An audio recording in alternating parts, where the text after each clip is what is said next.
کہ موت اتنی قریب ہے اور موت کا انکار بھی کوئی نہیں کر. لوگوں نے خدا کا انکار کر دیا، لیکن آج تک کسی فرقے نے، کسی گروہ نے، کسی جتھے نے آج تک موت کا انکار نہیں کیا. ہر شے میں اختلاف پایا جاتا ہے. موت ایک ایسی چیز ہے جس میں کسی فرقے کا، کسی گروہ کا، مذہب کا اختلاف. تو موت ایک اٹل حقیقت ہے جس سے رستگاری کسی کو نہیں. اس کا وقت بھی نہیں بتایا گیا کہ کس وقت پیغام اجل آ جائے. تو قبل اس سے کہ وہ وقت آئے ہم نے اپنی زندگی کی راہیں ٹھیک کرنی ہے. حضرت امام غزالی رحمۃ اللہ تعالی علیہ فرماتے ہیں کہ موت کا کھٹکا اور خدشہ ہر شخص کو ہے، لیکن تین طرح سے لوگ موت سے ڈرتے ہیں. کچھ لوگ موت سے اس لیے ڈرتے ہیں، مر گیا تو میری زندگی کی لذتیں چھن جائیں گی. اب تو میں نے کاروبار سنبھالا ہے، محنت کی ہے، اس عہدے پہ پہنچا ہوں، اگر میں مر گیا تو یہ سب کچھ چھن جائے گا، میرا وقار جاتا رہے گا. تو وہ موت سے ڈرتا ہے. انسان کی ہوس اور خواہش نفس کو یہ ڈر اور خوف بڑھا دیتا ہے. کچھ لوگ موت سے اس لیے ڈرتے ہیں کہ اگر میں مر گیا تو میرے بچے چھوٹے چھوٹے رہ جائیں گے، یتیم ہو جائیں گے، در در کے دھکے ان کا مقدر ہوں گے، میری بیوی بیوہ ہو جائے گی، میرے ماں باپ میری موت کا پیغام سن کے سخت اضطراب میں مبتلا ہوں گے، اور جو ان کا دکھ ہوگا وہ دیکھا نہیں جائے گا. تو وہ اس حوالے سے اپنی جان کو عزیز سمجھتا ہے، موت کا خیال کر کے کانپ جاتا ہے، پس ماندگان سے وہ ڈرتا ہے. یہ ہے ایک انداز موت سے ڈرنے کا. امام غزالی فرماتے ہیں یہ ڈرنا بھی کوئی ڈرنا نہیں. اور تیسرے لوگ موت سے اس لیے ڈرتے ہیں کہ اگر میں اچانک مر گیا تو میرے پلے کون سا نیک عمل ہے جو لے کر اللہ کے حضور پیش ہو سکتا. یہ تیسری قسم کا جو خوف ہے، یہ انسان کی تیاری آخرت کو بڑھا دیتا ہے اور اس کو شب و روز اللہ کے حضور پیش ہونے کی خوف سے نیکی کی دعوت دیتا ہے کہ میں نے اس کے حضور پیش ہونا ہے، ایک ایک عمل کا حساب دینا ہے. ثم لتسألن یومئذ عن النعیم. اس دن ایک ایک نعمت کے بارے میں پوچھا جائے گا. تو قبل اس سے کہ وہ وقت آ جائے تین چیزوں کا حساب نہیں ہوگا: ضرورت کے مطابق کپڑے کا، ضرورت کے مطابق مکان کا، اور بھوک کے وقت کھانے اور پینے کا. ان تین چیزوں کا قیامت کے دن حساب نہیں لیا جائے گا.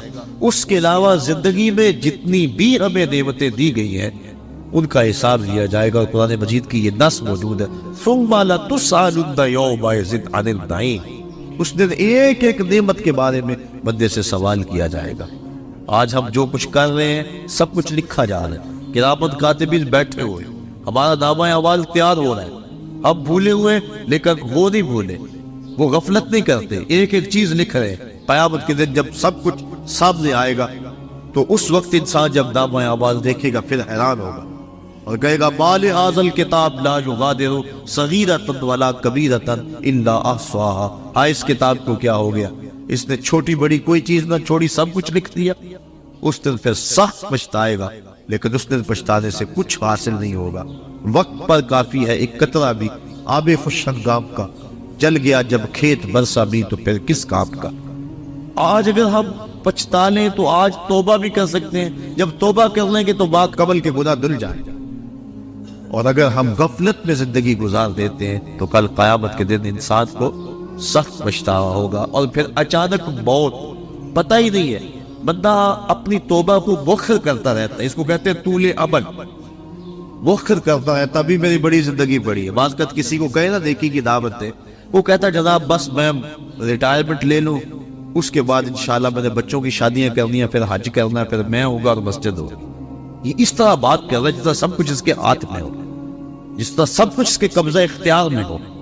کوئی کچھ بول رہا ہے، کوئی کچھ بول رہا ہے. یہ طول عمل، لمبی امید اور توبہ کو مؤخر کرتے چلے جانا یہ بہت بڑی محرومی ہوتی ہے. اللہ اگر توفیق دے دے توبہ کی اور اللہ سوچ اور فکر دے دے تو دیر نہیں کرنی چاہیے. اللہ امام غزالی رحمۃ اللہ تعالی علیہ فرماتے ذرا دیکھو معاشرے میں نظر دوڑا کے، بوڑھے زیادہ ہیں، بچے زیادہ ہیں یا جوان زیادہ ہیں؟ آپ فرمایا تم کو جوان بوڑھوں سے زیادہ نظر آئیں گے، بوڑھے کم نظر آئیں گے.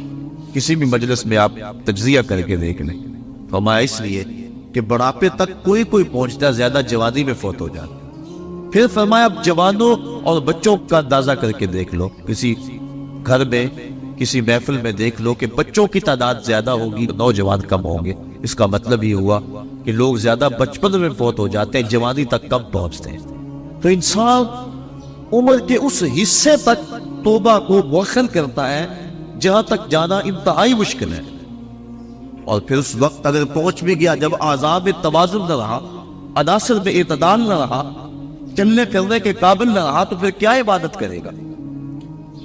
در جوانی توبہ کردن شیوائے پیغمبری، وقت پیری کل کے ظالم بھی شبت پرہیزگار۔ اللہ کے محبوب صلی اللہ علیہ وسلم نے ارشاد فرمایا 7 اشخاص ہیں اللہ جنہیں اپنے عرش کا ٹھنڈا سایہ نصیب فرمائے گا۔ ان میں سے ایک شخص فرمایا وَشَابٌ نَشَأَ فِي عِبَادَةِ اللَّهِ، وہ شخص جس کی جوانی اللہ کی عبادت میں گزری۔ کہا جاتا جوانی مستانی ہے، لیکن جس نے دکیر ڈال لی جوانی کو اور کھینچ کے اس کو در محبوب پہ لے آیا اور اس پیشانی کو چکا کے مالک کی چوکھٹ میں رکھ دیا، آج تو لوگ اسے کہیں گے یہ مسیطر ہو گیا، اسے کیا پتا دنیا کیا ہے، لیکن کل قیامت کے دن قدر و قیمت معلوم ہوگی اس مسیطر کی، اس کو کتنی اللہ عزت دیتا ہے۔ جب دھوپ کڑک رہی ہوگی اور وہ سورج کی گرمی جسموں کو پگھلا رہی ہوگی، 1.25 میل پہ آ جائے گا سورج، اب رخ الٹا ہے پھر سیدھا ہو جائے گا، زمین تاپے گی اور لوگ پسینے میں شراب ہو، کوئی گھٹنوں تک، کوئی ٹخنوں تک، کوئی کمر تک، اور کسی کو پسینے کی لگام دی جائے گی، اور پسینہ اتنا گرم اگر اس کا ایک قطرہ خود پہاڑ پہ رکھا جائے پتھر پگھل جائے، اور اتنا بدبودار اگر دنیا پہ قطرہ ڈال دیا جائے تو جانوروں کے دماغ بھی پھٹ جائے بدبو سے۔ اس پسینے میں لوگ شراب ہوں گے، لیکن فرمایا 7 اشخاص ایسے ہیں کہ جنہیں اللہ اپنے عرش کا ٹھنڈا سایہ نصیب فرمائے گا۔ ان میں سے ایک شخص وَشَابٌ نَشَأَ فِي عِبَادَةِ اللَّهِ، وہ جوان جس نے اپنی جوانی اللہ کی عبادت میں گزاری۔ اور اللہ کے محبوب صلی اللہ علیہ وسلم نے ارشاد فرمایا میں اللہ کا حبیب ہوں، اور جو جوان جوانی میں توبہ کرے وہ بھی اللہ کا حبیب۔ کتنا بڑا اعزاز! ہم کیوں غافل ہیں؟ کیا ہمیں مرنا یاد نہیں ہے؟ اپنی توبہ کو کیوں مؤخر کرتے ہیں؟ انسان کو یقین بھی ہو کہ میری زندگی اتنی ہے تو توبہ اس یقین کے ساتھ مؤخر کرے، تو اسے پھر بھی خیال کرنا چاہیے کہ اب جو میرے دل کی حالت ہے شاید پھر دوبارہ کبھی نہ ہو۔ اب جو دل کی کیفیت بنی ہے، عمر اگر وہ بھی تو دوبارہ یہ کیفیت نہ بنے، غلاف ایسے چڑھ جائے، غفلت اتنی طاری ہو جائے کہ دوبارہ اس سمت میں آؤ ہی نہ۔ بنی اسرائیل میں ایک شخص تھا، اس کو بذریعہ وحی خبر دی گئی کہ اس کی عمر 1000 سال ہے، وہ بڑا متقی اور پرہیزگار تھا۔ اس نے کہا میری اتنی لمبی عمر ہے اور توبہ کا دروازہ آخری سانس تک کھلا ہوا ہے، تو میں کیوں اپنے آپ کو عبادت کی بھٹی میں جلاؤں؟ اس نے کہا کہ میں 900 سال گناہ کر لیتا ہوں، 100 سال قبل توبہ کر لوں گا۔ پھر اس نے ایسا ہی کیا۔ علماء لکھتے ہیں کہ وہ 900 سال گناہ کرتا رہا، جب 100 سال رہ گیا اور اس کو خیال آیا کہ میں نے 100 سال قبل توبہ کرنی ہے، چونکہ دل اس کا سیاہ ہو چکا تھا، گناہوں کی لت پڑ چکی تھی، اب اس نے کہا کہ 100 سال بھی کیا ضرورت ہے نیکی کی مٹی میں جلنے کی، آتش نیکی میں اپنے آپ کو گالنے کی، میں 90 سال اور گناہ کر لیتا ہوں اور آخری 10 سال قبل توبہ کر لوں گا۔ پھر 90 سال بھی بیت گئے، اس کے بعد پھر 90 سال کے بعد 10 سال آئے، توبہ کا خیال آیا، پھر 1 سال قبل کر لوں گا، تک 1 مہینہ، 1 ہفتہ، علامہ رومی کہتے ہیں 1 دن باقی رہ گیا، اور اب وہ کہتا تھا میں یہ کر لوں، وہ کر لوں، فلاں چیز رہ گئی ہے، حتیٰ کہ اس کی روح دبوچ لی گئی، اس کو توبہ کی توفیق نہ ہو سکتی۔ تو انسان کا اگر دل راغب ہو جائے اچھائی کی طرف، نیکی کی طرف، اس کو توبہ کرتے ہوئے دیر نہیں کرنی چاہیے، اگر یقین بھی ہو کہ میری زندگی اتنی ہے۔ لیکن ہمیں تو اپنی زندگی پر بھروسہ ہی نہیں ہے، آج کل موتیں اچانک آ رہی۔ حضور نبی رحمت صلی اللہ علیہ وسلم نے اچانک موت سے پناہ مانگی، اللہم انی اعوذ بک من الموت الفجاع، اے اللہ اچانک موت سے تیری پناہ مانگ۔ حضرت یعقوب علیہ السلام وعدہ لیا ہوا تھا حضرت اسرائیل علیہ السلام سے کہ میری روح قبض کرنے کے لیے اچانک نہیں آنا، پہلے کو قاصد یا کوئی پیغام بھیج دینا تاکہ میں موت کی تیاری کر لوں۔ ایسا ہی ہوا۔ حضرت اسرائیل علیہ السلام ایک دن حاضر ہوئے، پوچھا کہاں آئے ہو، کدھر آئے ہو؟ کہا میں قبضے روح کے لیے آیا۔ کہا تم نے تو وعدہ کیا تھا کہ پہلے کو قاصد یا پیغام بھیجوں گا، تم نے نہ کو قاصد بھیجا نہ پیغام بھیجا۔ کہا حضرت آپ کے سامنے کتنے لوگوں کی موت واقع ہوئی ہے، یہ میرا قاصد نہیں تھا تو اور کیا تھا؟ آپ کی داڑھی میں سفید بال آ گئے، یہ میرا قاصد نہیں تھا تو اور کیا تھا؟ آپ کی آنکھوں میں سفیدی اتر آئی ہے، یہ میرا کاسب نہیں تھا تو اور کیا تھا؟ تو لوگوں کی موت ہمارے لیے سامان عبرت ہے، یہ ہمارے لیے پیغام ہے موت۔ داڑھی میں سفید بال آنے لگے تو سمجھ لو موت کا کاسب آ گیا۔ حضرت عمر فاروق رضی اللہ تعالیٰ عنہ صبح و شام دوپہر ایک ملازم آ کے آپ کو کہتا ہے عمر موت کو نہیں بھولنا، کب کب آ کے رہ جاتے، اپنا محاسبہ کرتے، توبہ کرتے۔ 2-3 مرتبہ دن میں وہ حاضر ہوتا۔ ایک دن وہ آیا، آپ نے اس کو مشارہ دیا، کہا بھی آج کے بعد نہیں آنی۔ حضرت مجھ سے کوئی گستاخی ہوگی؟ کہا نہیں۔ تو پھر کیا ماجرا ہے، مجھے چھٹی کیوں کروائی جا رہی ہے؟ تو حضرت عمر فاروق نے داڑھی پہ ہاتھ رکھا، ایک بال الگ دیا، وہ بال سفید ہو چکا تھا۔ کہا بیا اب تیرے آنے کی ضرورت نہیں ہے، یہ بال مجھے چین سے نہیں بیٹھنے دے گا، ہماری تو پوری داڑھی سفید ہو جائے۔ میاں محمد بخش عارف کھڑی رومی کشمیر نے کیا خوب کہا تھا، ہڈیاں کمبڑ گوڈے کھڑکر تے اڑ گیا نک تیرا، اجے بھی بدیوں باز نہ آئے جیو مدد دلیرا۔ یا ایھا الانسان ما غرک بربک الکریم، اے انسان مجھے کریم رب سے کس نے غافل کر دیا ہے؟ الذی خلقک فسواک فعدلک فی ای صورت ما شاء رکبک، جس رب نے تجھے پیدا کیا، تیرے اعضاء کو توازن دیا، تجھے غسل دیا، تجھے جوانی بخشی، تجھے بودا ہو نعمتوں سے نوازا، تجھے سلیقہ دیا، تجھے چلنے کا طریقہ دیا، تجھے ہوا سے خمسہ سے نوازا، تجھے بہتری اور بھلائیاں نصیب کی، اور اس مالک کا در چھوڑ کر تو کہاں بھاگ رہا ہے؟ ما غرک بربک الکریم، بتا وہ کون سی چیز ہے جس نے تجھے رب سے مغرور کر دیا؟ دولت وہ 4 دن کی کہانی ہے، حسن ڈھل جانے والا ہے، دولت ختم ہو جانے والی ہے، جوانی وہ آج ہے کل نہیں ہوگی۔ تو کس چیز نے تجھے مغرور کر دیا؟ مالک کے حضور ہم نے اپنی محبتوں اور اپنی الفتوں کا خراج پیش کرنا ہے، اور اس کی عبادت سے، اس کے ذکر و فکر سے اپنے اندر کو تابیدگی دینی ہے۔ ایسا نہ ہو کہ ہماری زندگی ساری برباد ہو جائے اور پھر بعد میں ڈاڈا پچھتاوا ہو۔ یہ مرنے والے ہمارے لیے سامان عبرت ہے۔ اللہ تعالیٰ جل شانہ اپنے محبوب صلی اللہ علیہ وسلم کے صدقے مرحوم کو کروٹ کروٹ جنت کی بہاریں نصیب، اور ہمیں یہ سوچنے کی توفیق عطا فرمائے کہ آج وہ نہیں ہے کل ہم نہیں ہیں، آج وہ قبر کی تنہائیوں ہیں، ان کی جگہ ہم بھی تو ہو سکتے تھے۔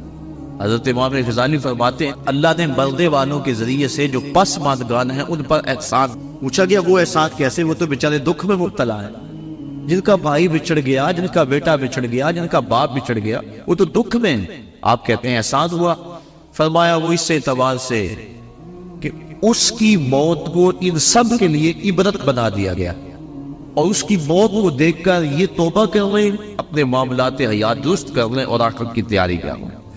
اور اگر ان میں سے کسی کی موت کو اس کے لیے عبرت بنا دیا جاتا تو یہ کیا کہتے؟ اس لیے اللہ نے مرنے والوں کے ذریعے سے جو باقی پسماندگان ہیں ان پر احسان کیا، اور ان کو ایک اور موقع سنبھلنے کا دیا کہ وہ سنبھل جائیں اور اپنی زندگی کی راہ ٹھیک کریں۔ تو یہ ہمارے لیے ایک موقع ہے کہ ہم اپنی زندگی کی راہوں کی درستگی کا سامان کریں۔ آج وہ چلے گئے، ہمیں پیغام دے گئے کہ بھیا ہم تم بھی ہمارے پیچھے آ رہے ہو، اور کوئی پتہ نہیں کہ پیغام ہے جل کس وقت آ جائے اور پھر کوئی حجت باقی نہ رہے۔ آئیے میں اور آپ اپنے مالک سے رجوع کریں اور اپنے مالک سے اپنے پچھلے گناہوں کی بخشش مانگے۔ آج ہم اگر توبہ کر لیتے پچھلے گناہ دھل جائیں گے، ماں قبل کے سارے گناہ معاف ہو جائیں گے۔ حضور نبی رحمت صلی اللہ علیہ وسلم نے ارشاد فرمایا التائب من الذنب کمن لا ذنب له، گناہ سے توبہ کرنے والا ایسا ہوتا ہے جس طرح اس نے گناہ کیا کوئی نہیں۔ بالکل اللہ صاف و پاک اسے فرماتا ہے جس طرح ماں کے بدن سے ابھی اس نے جنم لیا۔ اگر آج ہم توبہ کر لیتے ہیں تو ماضی صاف ہے اور ایتا اپنی زندگی کو احتیاط سے گزارے، لیکن آج اگر ہم توبہ نہیں کرتے، رجوع نہیں کرتے، اور ہمارا بوجھ بڑھتا چلا جاتا ہے، اور اگر توبہ کی توفیق بھی نہیں ہوتی اور اچانک موت ہماری روح اچک لیتی ہے، تو پھر آخرت کے معاملے تو بڑے سخت ہیں۔ تو قبل اس سے کہ وہ وقت آئے اور پھر پچھتاوا لگے، مجھے اور آپ کو آج ہی اپنی اصلاح کرنی چاہیے۔ اللہ تعالیٰ جل شانہ مرحوم کو کروٹ کروٹ اپنے جوار رحمت میں جگہ نصیب فرمائے، اور پسماندگان کو صبر کی نازوان دولت عطا فرمائے، کیونکہ مشکل کے موقع پہ صبر ہی اجر کا باعث بنتا ہے۔ اللہ کے محبوب صلی اللہ علیہ وآلہ وسلم نے صبر کی تلقین فرمائی جب ایک خاتون راستے میں حضور نے دیکھا کہ وہ رو رہی ہے، وَاصبری یا امۃ اللہ، اے اللہ کی لونڈی صبر کرو، کیونکہ اگر انسان صبر نہیں کرے گا تو کیا کرتے ہیں، جانے والے تو واپس نہیں آئیں گے، وہ تو چلے گئے۔ اب ہم نے ان سے عبرت حاصل کرنی ہے اور ایسا انداز اختیار نہیں کرنا جس سے بے صبری کا اظہار ہو۔ یہ واضح ہے رکھیں کہ مرنے والوں کے جانے کا دکھ سینے میں موجود ہوتا ہے۔ غم کے اظہار کی دنیا پر 4 طریقے ہیں۔ دل غم زدہ ہوتا ہے، یہ ایک فطرت ہے۔ آنکھوں سے آنسو بہ رہے ہیں، یہ بھی ایک فطرت ہے۔ انسان اپنی زبان سے واویلا کرتا ہے اور اپنے ہاتھوں کو اپنے بدن پہ مارتا ہے، تماچے لگاتا ہے۔ یہ 4 طریقے، آنکھوں کا غم اور دل کا غم رحمان کی طرف سے، ہاتھوں کا غم اور زبان کا غم شیطان کی طرف سے۔ جب حضور کے فرزند ارجمت حضرت ابراہیم علیہ السلام کا انتقال ہوا اور حضور تشریف لائے، آقا کریم اپنے بیٹے کے سرہانے بیٹھ گئے، وَأَيْنَا رَسُولِ اللَّهِ تَدْمَعَانِ، حضور کی آنکھوں میں آنسو تھے۔ آقا کریم نے فرمایا، بیٹا ابراہیم تیرے غم میں دل غم زدہ ہے، آنکھیں رو رہی ہیں، لیکن زبان سے وہی کہوں گا جس سے خدا راضی۔ اور میں لیسا منا قد ضرب الحدود وشق الجیوب ودعا بدعوى الجاہلیہ، جس نے اپنا گرے بات نوچا اور اپنے منہ پہ تماچے مارے اور جانو جیسی باتیں کی، فرمایا ہمارے ساتھ اس کا کوئی تعلق نہیں۔ تو دل کا غم یا کبھی آنکھوں سے آنسو بہ جائے تو اس پر شریعت میں مواخذہ نہیں ہے، بلکہ یہ شفقت کی وجہ سے ہے۔ اس کے علاوہ ایسے جملے کہہ دے جس سے ناشکری کا اظہار ہو رہا ہو، یا اس انداز کے ساتھ اپنے ہاتھوں کو حرکت دینا کہ جس سے ایک سانس کا پتہ نہیں، اس مستقبل کی بات ہے۔ زندگی کھپا رہا ہے، مستقبل ٹھیک ہو جائے، اصل مستقبل تو آخرت کا مستقبل۔ اللہ کے محبوب علیہ السلام نے جب صحابہ کو خندق ہوتے دیکھا، اس وقت دعا دی، اللہم ان العیش عیش الاخرہ فاغفر الانصار والمہاجرہ، اے اللہ زندگی تو آخرت کی زندگی ہے، میرے ان انصار کو بھی بخش دے، میرے ان مہاجروں کو بھی بخش دے۔ اصل مستقبل وہ ہے، یہ تو 4 سال کی زندگی ہے۔ 45 سال ایوریج زندگی نکالی ہے ماہرین نے، چلو 50 سال لگا لو، 60 سال لگا لو، اور آخرت کا ایک دن، محشر کا ایک دن 50,000 سال کا ہوگا۔ ذرا کبھی کیلکولیٹر لے کے حساب تو کریں، ایک دن 50,000 سال کا، اور یہ ساری زندگی 50 سال کی۔ اس ایک دن کے مقابلے میں ذرا اس زندگی کا حساب نکالیں نا، منٹوں سیکنڈوں کے اندر یہ ایک دن آئے گا۔ تو انسان اس کو سنبھالنے کے لیے اس کو برباد کر لے جو نہ ختم ہونے والی، یہ تو کٹ ہی جائے گی، دکھوں میں کٹی پھر بھی کٹ ہی جائے گی۔ جس کے پاس دولت کے انبار ہے، نیند کی گولیاں کھانے کے بغیر وہ بھی نہیں سوتے، چین ہونے بھی نہیں، کیونکہ دنیا کے اوپر چین نام کی چیز کیسے ہوگی جبکہ انسان کے خمیر پر 39 دن تک غموں کی بارش ہوئی ہے اور صرف ایک دن خوشی کی بارش ہوئی ہے۔ خوشیاں اور غم زندگی میں اس تناسب کے ساتھ ہے۔ خوشی عارضی ہوتی ہے، غم دیر پا ہوتا ہے۔ خوشی اور غم جب اکٹھے ہو جائے تو غم ہی غالب ہوتا ہے، خوشی یاد نہیں رہتی بلکہ خوشی بھی غم میں بدل جاتی ہے۔ تو انسان کی زندگی میں دکھ ہے، اذیتیں ہیں، آزمائشیں ہیں، امتحان ہے، تو اصل زندگی وہ زندگی ہے۔ اگر یہ اچھی بھی گزر گئی، تخت میں بیٹھ ہوئے بھی گزر گئی تو کتنا عرصہ ہے، بہت تھوڑی مدت۔ اور اگر یہ زندگی دکھوں میں بھی گزر گئی تو گزر ہی جائے گی۔ وہ کیا کہا تھا میر تقی میر نے کہ وہ ریشم و کم خواب میں سرمست ہے تو کیا ہوا، رات اس کی بھی کٹ گئی جو کہ اور تھا۔ بخار میں مبتلا تھا، زخم تھے پورے بدن میں، اور کوئی پرسان حال بھی نہیں تھا۔ بات ٹھٹھلتی ہوئی سردی میں ریت کے اوپر پڑا تھا، ہلکی ہلکی بارش بھی ہو رہی تھی اور سردیوں کی لمبی رات تھی۔ بتاؤ شخص کو رات کاٹنا کتنا مشکل ہوگی۔ اس رات کی سویر تو پھر بھی ہے نا، جتنی مرضی لمبی رات تھی، دن تو چڑھے گا نا، لیکن وہ آخرت کی رات ایسی اگر پڑ گئی تو اس رات کا پھر دن نہیں ہے۔ موت کو بھی بیڑے کی شکل کے اندر میدان حشر میں لا کے ذبح کر دیا جائے گا۔ کتابوں میں آتا ہے کہ جنتی جنت میں جانے کے باوجود صرف ایک ڈر میں ہوں گے، اور جہنمی جہنم میں دکھوں کے باوجود ایک خوش فہمی میں ہوں گے۔ وہ کیا؟ جنتیوں کو جب نعمتیں ملے گی، مائے معین، کوثر، سلسبیل، کیا کچھ نہیں ہوگا جنت میں، اللہ نے قرآن مجید کے اندر تذکرے کیے۔ تو جب وہ دیکھیں گے تو دل میں کھٹکا پیدا ہوگا کہیں موت نہ آ جائے۔ اور جہنمی جب دکھ آگے بھی آ رہا، پیچھے بھی آ، دائیں بھی، بائیں بھی، اوپر بھی، نیچے بھی، اور یہ آگ تو جلاتی ہے، وہ آگ اس سے 70 گنا تیز اور یہ صرف جلاتی اور خشک کرتی ہے، وہ چپک جاتی ہے لوگ کی طرح جسم کے ساتھ، اور بدبودار آگ ہے اور زیادہ کی آگ ہے۔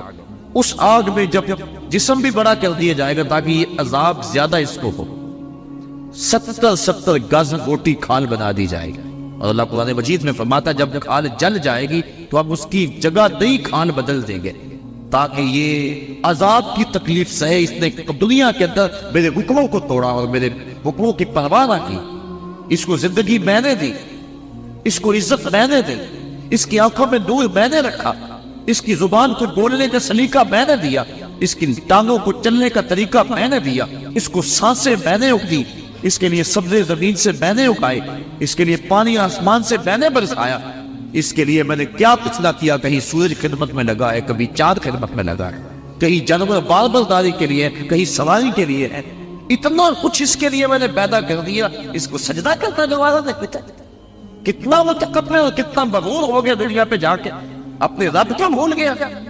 یا ایھا الانسان ما غرک بربک الکریم، اس لیے اللہ اس دن پہ 70 ہاتھ موٹی کھال جو ہے وہ بدن پہ چڑھائے گا، اور وہ جلتی جائے گی پھر بدلتی جائے گی، اور پھر وہ تکلیف سہے گا۔ اور اگر بندہ اس دنیا پہ آ کے اپنے مالک کو راضی کرتا ہے، اس نے اس کے لیے جنت بنائی، اور جنت کی نعمتیں اس کے لیے بنائی ہیں۔ جہنم کے اندر جہنمی سخت اذیت میں ہوں گے، اللہ کا قہر و غضب بھی برس رہا ہوگا، دروغہ جہنم بھی چھڑک رہا ہوگا، دائیں بائیں آگ ہوگی، پھر اس کو صرف ایک امید ہوگی کہ کبھی موت آ جائے گی نہ تو جان چھوٹ جائے گی۔ جب مریض تڑپتا ہوتا تو وہ موت مانگتا، وہ موت مانگے۔ جنتی جنت میں جا کر یہی کھٹکا ہوگا کہیں موت نہ آ جائے، اور جہنمی جہنم میں جا کر اسی خوش فہمی میں ہوگے کبھی موت آ گئی تو جان چھوٹے گی۔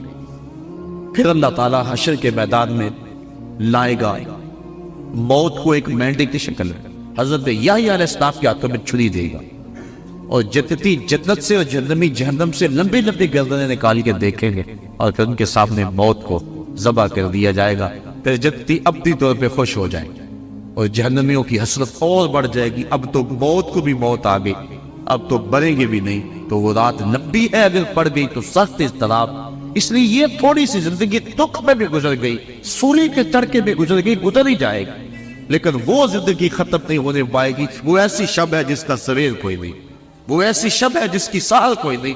تو اگر اس زندگی کو برباد کر دیا اور اس کو سنوار لیا، پہلے تو یہ سنورنے کا یقین ہی نہیں ہے نا، چین ہے ہی نہیں، ہوگا بھی چین، تخت پہ بھی گزار دیا، تو پھر آگے ایک ایک چیز کا حساب ہونا ہے۔ وہ بادشاہ پھولوں کی سیج پہ سویا کرتا تھا نا، اللہ اکبر، لوڈی روزانہ پھولوں کی سیج بچھاتی، ایک دن لوڈی کے دل میں آیا بادشاہ مدت سے پھولوں بھری سیج پہ سوتا ہے، پتہ نہیں کیا لذت ہے، میں بھی تو صرف لیٹ کے دیکھوں کیا مزہ ہے۔ سیج تیار کی اور اس کے اوپر لیٹ گئے، ابھی لیٹی ہی تھی، سارے دن کی تھکی تھی بیچاری، نیند آ گئی۔ جب نیند آئی بادشاہ وقت پہ کمرے میں داخل ہوا، دیکھا میری سیج پہ لونڈی سوئی ہوئی، غصے سے لال پیلا ہو گیا۔ ایک لونڈی کو یہ جرأت کہ بادشاہ کے سیج پہ اس نے جلاد کو بلایا کہ اس کو یہیں سے پکڑو، الٹا لٹکا دو اور اتنے کوڑے مارو کہ اس کی روح نکل جائے، تاکہ لوگوں کو یہ عبرت ہو جائے کہ بادشاہوں کی سیج کتنی مقدس ہوا کرتی ہے، باقی ملازمین بھی جان لیں۔ لونڈی کو پکڑا گیا اور الٹا لٹکا کے جلاد کوڑے برسا رہا ہے، وہ چیختی ہے، چلاتی ہے، روتی ہے۔ اچانک اس نے روتے روتے ہنسنا شروع کر دیا۔ بادشاہ نے کہا جلاد کو رک جاؤ، اسے پوچھو کیوں روتی ہے، اسے یہ بھی پوچھو ہنستی کیوں ہے۔ جلاد نے پوچھا لونڈی بتا تو کیوں روتی ہے، اور یہ بھی بتا تو ہنستی کیوں ہے۔ اس نے کہا روتی تو اس لیے ہوں، جب کوڑا لگتا ہے میری جان نکلنے کو آتی ہے۔ تو کہا پھر ہنستی کیوں ہے؟ کہا میں یہ سوچ کے ہنستی ہوں کہ چند لمحوں کے لیے سیٹ پہ سوئی اور اتنی تکلیف پہنچ رہی ہے، جس کو عمر ہوگی سوتے ہوئے اس کا کیا بنے گا۔ آج ہم چاہتے تو یہ ہے کہ مالک کو بھول جائیں اور زندگی کیش اپنا لیں، لیکن کل قیامت کے دن ایک ایک چیز کا حساب دینا ہوگا۔ حضرت امام جعفر صادق کہتے ہیں میرا تو ٹھنڈا پانی پینے کو دل نہیں کرتا کہ قیامت کے دن کبھی اس کے حساب میں جکڑا نہ جاؤ۔ تو بزرگوں نے کیسی کیسی احتیاطیں کی ہیں اور ہم کیسے غافل ہیں۔ تو صاحبو، یہ زندگی، یہ موت اللہ نے ہمارے لیے آزمائش بنائی، وہ دیکھنا چاہتا ہے کہ میرا کون سا بندہ کیسے عمل کرتا ہے۔ خلق الموت والحیات لیبلوکم ایکم احسن عملا، کون سا بندہ کیا عمل کرتا ہے۔ ہم نے اچھے عمل کر کے، اصل ہماری زندگی آخرت کی زندگی ہے، جو نہ ختم ہونے والی ہے. 2 گھر ہیں، دوزخ اور جنت. اللہ نے قرآن مجید کے اندر دونوں کے نقشے بیان کر دیے.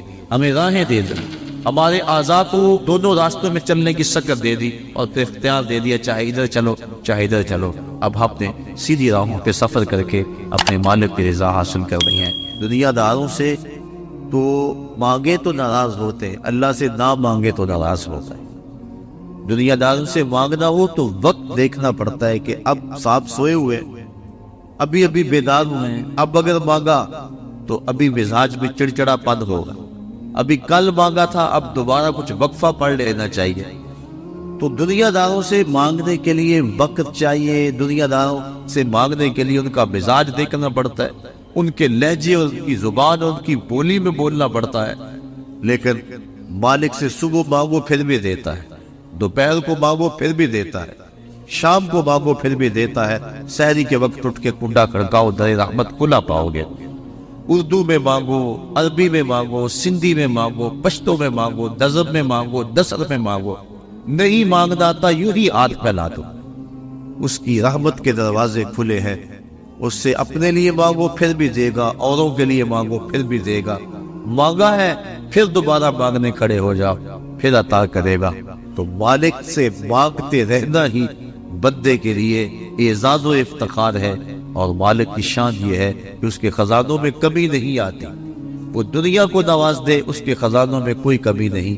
اس لیے کہا کہ مجھ سے مانگو میں تمہارے سوال کو پورا کروں گا، تم مجھ سے دعا مانگو میں اس کو قبول کروں گا. تو آج کے اس اجتماع کا پہلا مقصد دعائے مغفرت ہے. ہم مرحوم کے لیے دعا مانگنے کے لیے جمع ہیں کہ اللہ انہیں کروٹ کروٹ جنت کی بہاریں عطا فرمائے. دوسرا مقصد پسماندگان سے اظہار تعزیت و محبت. کیونکہ اگر دعا ہی مقصد ہوتا تو دعا گھر بیٹھے بھی ہم مانگ سکتے تھے. اس موسم میں دور و نزدیک سے چل کر آپ اور میں یہاں پہنچے. صرف اگر دعا مقصد ہوتا تو ہم جہاں جہاں تھے وہاں ہی مانگ لیتے. لیکن مرنے والوں کے پسماندگان سے اظہار تعزیت کرنا، ان کے پاس آ کے دعا مانگنا، یہ حضور علیہ السلام کی سنت سے ثابت ہے. اللہ کے محبوب صلی اللہ علیہ وآلہ وسلم تشریف فرما تھے کہ ایک صحابی جن کا نام تھا باعث ابن مالک رضی اللہ تعالی عنہ، وہ حاضر اور عرض کی طہرنی یا رسول اللہ صلی اللہ علیہ وسلم، حضور مجھے پاک کر دیجئے. آقا کریم صلی اللہ علیہ وآلہ وسلم نے فرمایا جاؤ اللہ سے معافی مانگو، اللہ تمہارے گناہ معاف کر دے. گئے معافی مانگ، توبہ کی، لیکن اضطراب ایسا تھا، کیفیت ایسی تھی، پھر پلٹ کے آ گیا. پھر کہا طہرنی یا رسول اللہ، آقا مجھے پاک کر دیجئے. حضور نبی رحمت صلی اللہ علیہ وآلہ وسلم نے ارشاد فرمایا جاؤ اللہ سے معافی مانگو، وہ تمہارے گناہوں سے درگزر فرما لے. گئے پھر پلٹ کے آ گیا. پھر آقا کریم نے پوچھا بیما اطہرو کا، تجھے کس جرم سے پاک کروں؟ بار بار پوچھتا ہے. بار بار کہا کہ اللہ کی بارگاہ میں توبہ کرو وہ معاف کر دے گا. لیکن پھر تم واپس پلٹ آتے ہو بیما اطہرو کا، تمہیں کس گناہ سے پاک کروں؟ قال من الزنا، عرض کی حضور مجھ سے زنا سرزد ہو گیا ہے، اور اس کی جو سزا دنیا پر ہے وہ بڑی کڑی اور سخت ہے، وہ میں برداشت کر لوں گا، لیکن آخرت کی سزا میرے بس کا روگ نہیں. اللہ کے محبوب صلی اللہ علیہ وآلہ وسلم نے ایک دن جبریل امین سے پوچھا مجھے جہنم کے عذابوں کا تذکرہ سناؤ. مشکات کی روایت ہے. عرض کی حضور سب سے ہلکا عذاب، اخف العذاب، سب سے ہلکا عذاب جو جہنمیوں کو دیا جائے گا وہ یہ ہوگا کہ ان کے پاؤں میں آگ کے جوتے رکھے جائیں گے. باقی پورا بدن سلامت ہوگا لیکن پاؤں میں آگ کے جوتے ہوں گے. اس کی گرمی اور حرارت اتنی ہوگی یادلی منہما دماغ، کہ دماغ پگھل کے ناک اور کانوں کے راستے سے باہر آ جائے. یہ سب سے ہلکے عذاب کی کیفیت ہے. جو سخت عذاب ہے العیاذ باللہ. آج لوگ پرواہ نہیں کرتے، بلکہ کئی لوگ ایسی بات کہتے ہوئے پائے گئے کہ کوئی بات نہیں، اگر گئے بھی تو ایک غوطہ لگے گا پھر جنت میں چلے جائیں گے. فما اصبرهم علی النار، لوگوں کا آگ پر کتنا حوصلہ تھا۔ اللہ کے محبوب صلی اللہ علیہ وسلم تشریف فرما تھے کہ ایک صدا سنی، آواز آئی۔ ماں سے ابا یہ آواز بلا کیسی ہے؟ عرض کی اللہ اس کا رسول خوب جانتا ہے۔ فرمایا 70 سال قبل جہنم میں ایک پتھر پھینکا گیا تھا، اب اس کے پیندے میں گرا ہے، یہ اس کے گرنے کی آواز ہے۔ تو جہنم کی گہرائی 70 سال کی مسافت پہ، اور اگر ایک غوطہ بھی لگا تو 140 سال لگ جائے۔ تو کتنے حوصلے سے، کتنی ڈٹائی سے کہہ دیا جاتا ہے کوئی بات، کوئی کہتا ہے یہ جہاں بٹا اگلا کس نے دے۔ حضرت غوث اعظم شیخ عبد القادر جیلانی رحمت اللہ تعالی علیہ فرماتے جاؤ قبرستان میں جا کے دیکھو کتنے کتنے حسینوں کی مٹی خراب ہو رہی ہے، جو اپنے بدن پہ چٹکی مٹی نہیں پڑنے دیتے تھے، آج ان کا کفن بھی تار تار ہو گیا۔ اللہ اکبر۔ تو جہنم کے عذاب بڑے سخت، روایات میں آتا ہے جب جہنمی جہنم میں جائے گا اس شدت کی پیاس لگے گی اور بار بار تقاضا کرے گا مجھے پانی دیا جائے۔ 70 سال تو اس کی آواز کوئی نہیں سنے۔ 70 سال کے بعد داروغہ جہنم جھڑک کے کہے گا بتا کیا چاہیے؟ وہ کہے گا مجھے پانی چاہیے۔ تو داروغہ جہنم اس کو پانی دے گا۔ کون سا؟ منرل واٹر کی بوتل تھمائے گا اس کے ہاتھ میں، یا کوکا کولا یا پیپسی؟ قرآن پڑھیے، اس کو 2 پانی دیے جائیں گے، مائے حمیم اور مائے غسلین۔ مائے حمیم کھولتا ہوا پانی، اور ابن رجب حنبلی لکھتے ہیں وہ اتنا گرم ہوگا جب کٹورے میں رکھ کے اس کو دیا جائے گا اور وہ پینے کے لیے منہ کے قریب بڑھائے گا تو اس کے چہرے کی کھال اس کی بھاپ سے ادڑ کے اس کے اندر گر پڑے گا، اس قدر وہ گرم ہوگا۔ دوسرا پانی اس کو مائے غسلین دیا جائے گا، اور یہ جہنمیوں کی پیپ کا پانی ہوگا، اور اتنا بدبودار ہوگا اگر اس کا ایک قطرہ اب دنیا پہ ڈال دیا جائے تو اس کی بدبو سے لوگوں کے دماغ پھٹ جائے۔ انسان تو انسان رہے، جانوروں کے دماغ اس کی بدبو سے پھٹ جائے۔ تو وہ سخت عذاب ہے جہنم کی۔ عرض کی حضور وہ عذاب میں نہیں سہ سکتا، وہ سنسار کرنا سزا ہے زنا کی شادی شدہ کے لیے، لیکن میں دنیا کے اوپر اپنے آپ کو پاک کر کے آخرت میں سرخرو ہو کے جانا چاہتا۔ آقا کریم نے فرمایا کہ اس نے شراب تو نہیں پی رکھی کہ نشے میں کہہ رہا ہوں؟ اسے نہیں پتا اس کی کتنی بڑی سزا ہے جو یہ بات کر رہا ہے۔ ایک صاحب اٹھے منہ سوگا، عرض کی نہیں حضور ایسی کوئی حالت نہیں۔ پھر پوچھا آقا نے کہ اس کا توازن عقلی تو ٹھیک ہے؟ صحابہ نے عرض کی ہاں حضور صحیح الحواس ہے۔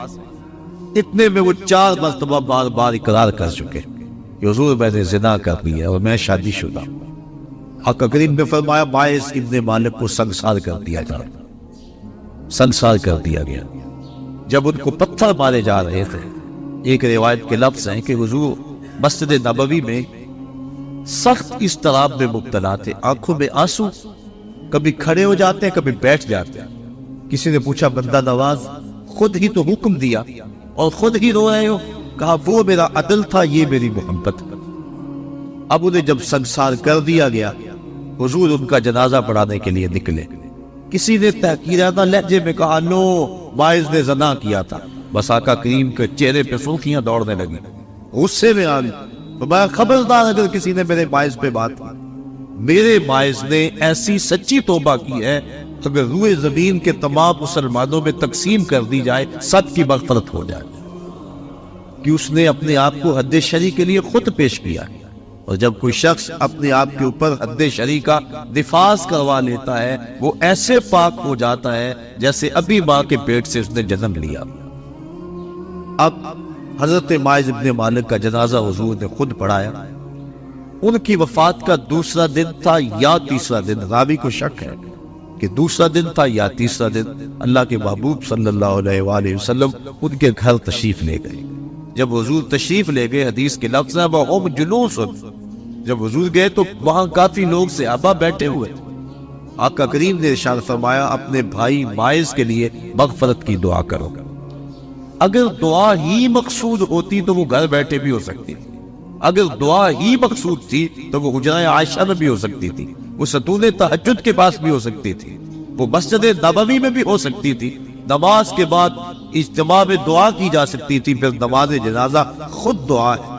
پھر آقا کریم یہ بھی فرما چکے ہیں کہ میرے واعظ نے ایسی سچی توبہ کی ہے اگر روئے زمین کے لوگوں کو تقسیم کر دی جائے لَكَفَاهُمْ، ان کے لیے بھی کافی ہو.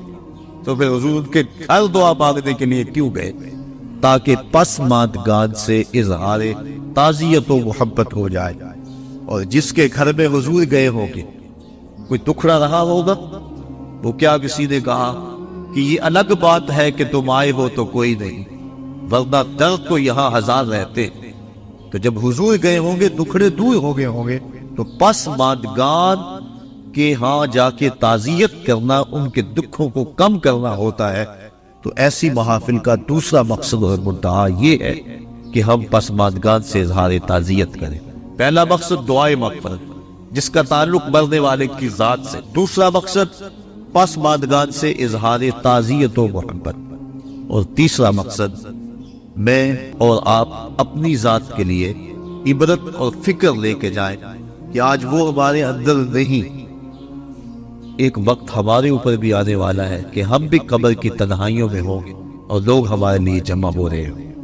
جب وہ گھر سے نکلے تھے تو انہیں تو یہ پتا نہیں تھا کہ میں واپس پلٹ کے آ نہیں سکوں گا، نہ بچوں کو پتا تھا کہ ہم اپنے باپ کو آخری بار دیکھ رہے ہیں. اس قدر موت قریب ہے. فرمایا زندگی اور موت کے بارے میں کیا خیال ہے؟ عرض کی حضور فجر کی نماز پڑھی ہے، پتہ نہیں ظہر پڑھ سکیں گے یا کہ نہیں. کہا میری صحبت میں رہتے اور اتنی لمبی امید. عرض کی حضور ظہر پڑھی ہے، پتہ نہیں عصر پڑھنے کا موقع نصیب ہوگا یا کہ نہیں. ایک بولا عصر پڑھی ہے، پتہ نہیں مغرب پڑھ پائے یا کہ نہیں. ایک نے عرض کی حضور ایک رکعت پڑھی ہے، پتہ نہیں دوسری رکعت کا موقع بھی نصیب ہوگا یا کہ نہیں. فرمایا یہ سب کچھ تمہاری باتیں ہیں، میں تو یوں کہتا ہوں ایک طرف سلام پھیرا ہے، پتہ نہیں دوسری طرف سلام بھی پھیر سکیں گے یا کہ. اس قدر موت قریب ہے. ایک انصاری جوان کا وقت آخر آیا تو پہلے یہ ہوتا تھا کہ جب کوئی بیمار ہوتا اور مرض موت میں مبتلا ہوتا تو اس کے اہل خانہ حضور کو بلا کے لے جاتے. حضور اس کے پاس تشریف رکھتے، پھر اس کی موت واقع ہوتی، پھر اس کی تجہیز و تکفین ہوتی، پھر جنازہ ہوتا، قبر میں اتارتے، پھر حضور آتے. یہ ابتدائی دور کی بات ہے. لیکن جب حضور علیہ السلام کی مصروفیات بڑھنے لگیں تو لوگوں نے کہا کہ آپ تکلیف دیتے ہو حضور کو. صحابہ نے آپس میں طے کیا کہ جب کوئی شخص فوت ہو جائے تو پھر حضور کو بتانا چاہیے. تو پھر جب کوئی فوت ہو جاتا تو پھر حضور کو بتاتے، حضور ان کے ہاں تشریف لے جاتے. لیکن پھر اور زیادہ مصروفیت ہوئی تو کہا حضور کو جنازے کا بتانا چاہیے، پھر جنازے کا بتاتے. پھر اور کار نبوت کی اہم ذمہ داریاں اور نظم پھیلتا چلا گیا تو پھر صحابہ نے آپس میں مل کے طے کیا کہ جنازے کا بھی نہیں بتائیں گے بلکہ جنازہ اٹھا کے حضور کی چوکھٹ پہ لے آئیں گے. اور پھر جنازہ اٹھا کے لے آتے. یہ باب البقیع سے باہر جو جگہ خالی پڑی ہے، جنت البقیع کے درمیان جو جگہ ہے، یہاں لا کے جنازہ رکھا جاتا ہو. حضور کے دور میں سارے جنازے یہاں ہوتے تھے. تو پھر جنازہ لایا جاتا، حضور سے عرض کیا جاتا اور حضور حجرہ انور سے نکل کے جنازہ پڑھا دیتے. تو یہ ابتدا کی بات ہے. تو حضور پہلے ہی تشریف لے جاتے. تو وہ انصاری جوان کا وقت آخر تھا اور آقا کریم علیہ السلام اس کے سرحانے بیٹھے تھے. تو اسرائیل علیہ السلام روح قبض کرنے کے لیے آئے.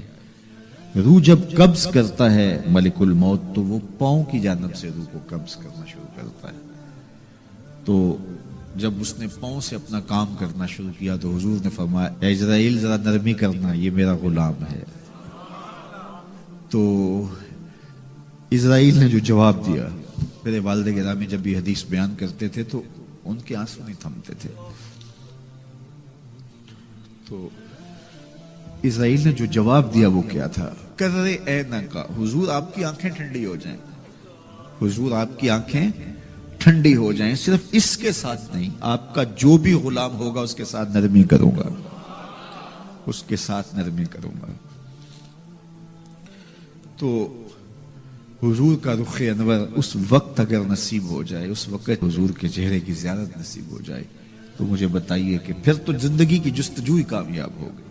اللہ ہمیں حضور کی محبت عطا کرے اور ہمارے باطن کو ستھرائی دے دے. کاروبار بھی ہیں، بچے بھی ہیں، بچوں کے مسائل بھی ہیں، بچوں کے رشتوں کے معاملے بھی ہیں، اور بھی بہت سارے معاملات ہیں جو ہم سب کے ساتھ پیش ہوں گے. لیکن ہماری سب سے بڑی ترجیح یہاں بیٹھنے کی صرف اس کو راضی کرنا ہے. میرے مالک ہمیں ایسا کر دے کہ تو ہم پہ راضی ہو جائے، ہمارے باطن سے کر دے، ہمارے اندر کی غلاستیں دور کر دے، ہمارے اندر کی گندگیاں ختم کر دے، حسد سے، حقد سے، بغض سے، کینے سے، نفرتوں سے ہمارے من صاف کر دے، اور اللہ دین کا کوئی کام ہم سے لے لے. یہ دعا کیجئے گا اللہ ہم سے ہماری استطاعت کے مطابق یہ مشت خاک کسی کام آ جائے، اس کا کوئی مقصد ہو، ساری زندگی یوں ہی جو ہے وہ گزر نہ جائے. وہ کیا کہا تھا اکبر الہ آبادی نے، کیا بتائیں احباب کیا کار نمایاں کر گئے، بی اے کیا، نوکر ہوئے، پینشن ملی اور مر گئے. یہ زندگی کا مقصد تو نہیں، یہ تو کام ایک چونٹی بھی کرتی ہے. صبح اپنی بل سے نکلتی ہے، رزق اکٹھا کرتی ہے، خود کھاتی ہے، بچوں کو کھلاتی ہے، موسم برسات کے لیے جمع کرتی ہے، کسی کو ذرا بھی نہیں دیتی. اور یہی کام انسان کا ہو، صبح کام پہ نکل گیا، شام آ گیا، سو گیا، چلا گیا، تو پھر کیا فائدہ؟ اشرف المخلوقات کا ہے. تو یہ دعا کریں اللہ اس مشت خاک سے کوئی کام لے لے اپنے دین کے لیے، ہم مقصد کی زندگی گزاریں، با مقصد ہماری حیات مستعار ہو. اور وہ با مقصد تبھی ہو سکتی ہے کہ اللہ رسول کی راہوں پہ گزاروں میں انسانیت کی خدمت کریں. سب سے بڑی خدمت انسانیت کی انسانی ہدایت کے لیے کوشش ہے. انسان کی سب سے بڑی ضرورت ہدایت ہے، تو انسانی ہدایت کے لیے کوشش یہ سب سے بڑی انسانیت کی خدمت ہے. اللہ ہمیں توفیق دے، اپنی پناہوں میں رکھے. نماز پڑھ رہا تھا کوئی شخص، تو مجنوں آگے سے گزرا، تو نمازی نے نماز توڑ کے اس کے منہ پہ تھپڑ مارا. تو میں پتہ نہیں نمازی کے آگے سے نہیں گزرتے. اس نے کہا میں نے دیکھا نہیں، میں ایک عورت کی محبت میں ایسا گرفتار تھا کہ مجھے ہوش نہیں رہا. لیکن افسوس تم پر، تم رب کی محبت میں مجھے دیکھ رہے تھے. ایک ماڈل مسلمان کیسا ہونا چاہیے؟ جب رب کے حضور کھڑا ہے تو دنیا کی خبر ہی نہیں ہے.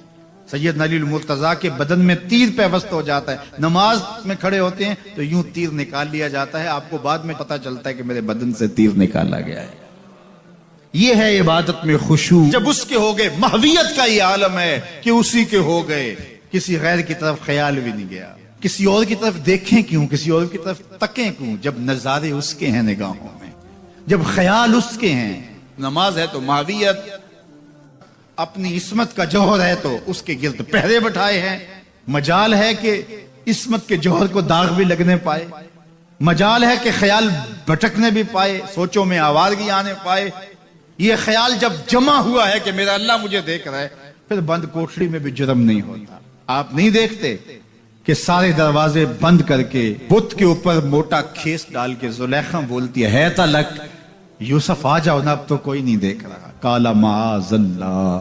جناب یوسف کہتے ہیں میں اللہ کی پناہ میں آتا ہوں، تو اس بے نور آنکھیں رکھنے والے اس پتھر کے مادو سے بھی حیا کرتی ہے، اس سے بھی پردہ کر لیا. جس کی بے نور پتھریلی آنکھیں دیکھتی بھی نہیں ہیں، تو میں اس سے حیا نہ کروں جو ساتویں کوٹڑی میں بھی دیکھتا ہے. اللہ اکبر. اتنی روشنی برستی ہے کہ گناہ کا تصور ہی محال ہو جاتا ہے. اور جناب یوسف کو پتا ہے کہ ساتوں دروازے بند ہیں اور تالے چڑھے ہوئے ہیں، لیکن اللہ کے یقین پہ حضرت یوسف دوڑتے ہیں. اللہ تالے پگھلا دیتا ہے، دروازے کھلنے لگتے ہیں، قفل گرنے لگتے ہیں. جب کوئی اس کا ہو جائے تو کوئی قفل، کوئی راستے کی بندش اس کا راستہ نہیں روک سکتی. اللہ بند مکفل راہیں بھی کشادہ کر دیتا. اس کے ہو کے تو دیکھو، اس کے بن کے تو دیکھو. تو اس کے جب تم بنو گے تو پھر سرخروئی تمہیں ملے گی. نماز کے بغیر جو اپنی زندگی گزارتے ہیں، ان کی زندگی میں سوائے ٹینشن اور دکھ کے اور ہو کیا سکتا ہے؟ خشوع کے ساتھ نماز کرنا سیکھو. نماز پڑھنے کے بعد آپ ہلکے پھلکے پاؤ گے اپنے آپ. رکت کے ساتھ اللہ کے حضور گڑ گڑاتے ہوئے سجدے کرو، اس کا اپنا سرور پاؤ گے. اللہ اکبر. لیکن ایک بندہ کہے کہ جناب میں نماز پڑھتا ہوں لیکن ایسی کیفیت تو پیدا نہیں ہوتی، تو شیطان اس کو کہتا ہے کیا فائدہ ایسی نماز پڑھنے کا؟ لوگ بھی کہتے ہیں فلاں بندے سے یہ جرم بھی سرزد ہوتا ہے، نماز بھی پڑھتا ہے، اس کی نماز کو مورد الزام بناتے ہیں. تو بندہ بھی کہتا ہے چھوڑے، نماز نے مجھے کیا فائدہ دیا. لیکن کہا نہیں، نماز نہیں چھوڑنی. پہلے فرمایا نماز میں خشوع کرتے ہیں، یہاں فرمایا نماز کی محافظت کرتے ہیں. اگر کسی وجہ سے خشوع پیدا نہیں ہوتا چھوڑتے پھر بھی نہیں ہے. یہ اللہ کا فریضہ ہے. محدث کچھوچوی علیہ رحمہ سے ان کے ایک مرید نے کہا حضرت نماز پڑھتا ہوں، لطف نہیں آتا، مزہ نہیں آتا. تو آپ نے حیرت سے کہا کہ اس کے باوجود پڑھتے تو ہو؟ کہا جی وہ تو اللہ کا حکم ہے، وہ تو پڑھتا ہوں۔ تو محدث کچھوچوی علیہ رحمہ جھومنے لگے، کہا واہ واہ، تم لطف کے بندے نہیں اللہ کے بندے ہو، تمہیں سرور نہیں آتا پھر بھی پڑھتے ہو، اس کا مطلب ہے تم سرور کے لیے، مزے کے لیے، لطف کے لیے نہیں پڑھتے، تم تو اللہ کے لیے پڑھتے ہو۔ اللہ اکبر۔ تو بندہ سرور نہیں بھی آ رہا پھر بھی اپنے آپ کو کھینچ کے لا رہا ہے مسجد کے اندر، خیال تنگ کر رہے ہیں پھر بھی مصلی پہ اپنے آپ کو کھڑا کر رہا ہے۔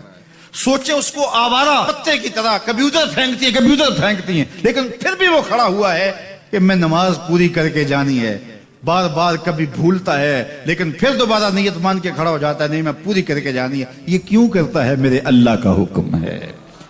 تو خشوع کی وہ کیفیت نہ بھی ہو تو کہا محافظت پھر بھی کرتے ہیں۔ یہ خوش